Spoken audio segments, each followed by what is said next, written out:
Kia ora, Sharon Holt here, and I'm currently in Taupō.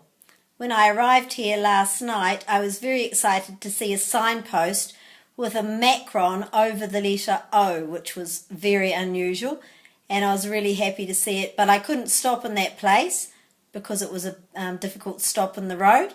So this morning when I was at a cafe, I managed to get the scratchy, which wasn't a winning one, but it showed the macron over the O. So that's better than nothing. So let's practice the pronunciation of Taupō. Most people say Taupō, but the AU in Te Reo Māori comes out as O. If you think about the vowels, A and then U and then O, the Taupō and the AU turns into O. Taupō, Taupō, Taupō. And that letter O at the end is pronounced long because of the macron.